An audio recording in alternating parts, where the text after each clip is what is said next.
What's up, everybody? It is the Best Podcast Move back with a quick video. And as you can see, regardless of today's announcement, I'm pretty tame and pretty calm because that's what Xbox has done to the Xbox consumers when these announcements come. But yes, the big three of the Halo, Gears, and Forza, big two, has made its way to PlayStation, or it will be. Gears of War Reloaded.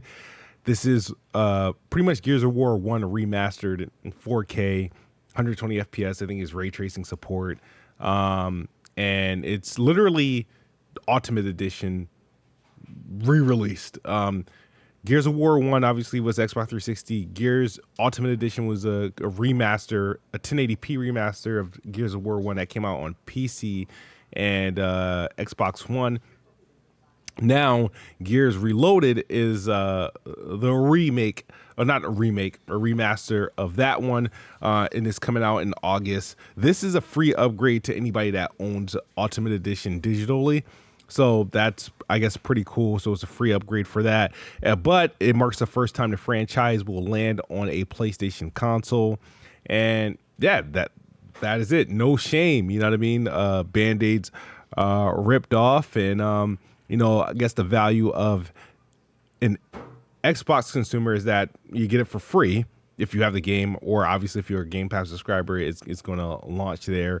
I do believe this is going to be a comparable. The thing about this that's actually kind of tricky, this was supposed to be a free update at the launch of the Xbox Series X. They were supposed to update Ultimate Edition. They were working on it was going to be the first game to get both the FPS boost and resolution boost. They had it running at 4K 60. They demoed it at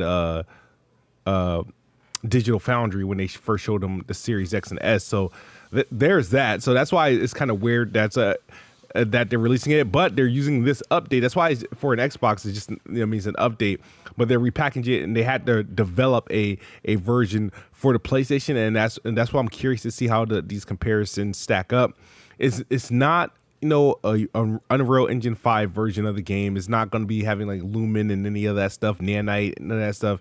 It's literally pretty much what we got in 2015, just at 4K, or pretty much what we can essentially play on PC today. And I think on PC, this update will just add, ray tracing support, because I don't think the Ultimate Edition obviously doesn't support ray tracing. So with this, they'll add ray tracing support. So I guess more so is with this is shock value. I'm pretty sure it'll sell well. It's only going to be $40. So that's pretty good. But the only thing is the crazy thing is output, right? I think Xbox is averaging a game a month, essentially, with their releases. When you consider, and they announced this is E3. Their E3 is next month, and they just randomly announced this. But when you consider in January, they dropped the Ninja Gaiden, they dropped Avowed in February, South of Midnight in April, Oblivion in April, freaking Doom next month. I feel like if something's dropping in June, no, nothing's dropping in June, but you got Tony Hawk in July, and Gears of War to August. Actually, Towerborn dropped in freaking April. So we're 4 months into the year. And my count is off, but Towerborn, and they got Call of Duty left, and Gears of War. So yeah, they're I think their count is at 10 when you consider first party, which is awesome. So as an Xbox fan, it's great. New games to come out. Gears of War is going to be an additional add. This would be the fourth or fifth time I've beaten Gears of War, the first game. So I'm always down to play it again. And this is one of those things where people's you could just play on PC and stuff like that, but this is the original Gears, so this game's going to be maxed out on all platforms that is on. So there's not going to be a bad version of this game in terms of optimization. So yeah, I'll be fine playing this on the Xbox Series X.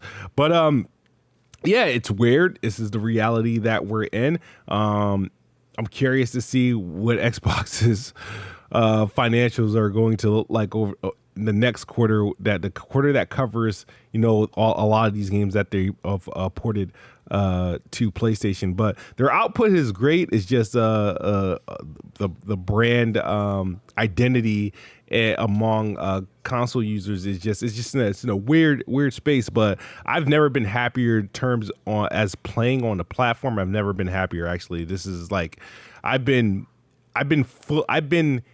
what's the word I'm looking for? I have been thoroughly pleased and satisfied, extremely satisfied. The state of gaming on Xbox. I can't say gaming overall, but primarily on Xbox, I've been fine. You know, so I have really no complaints. You know what I mean? That's why I said the GTA delay don't impact me.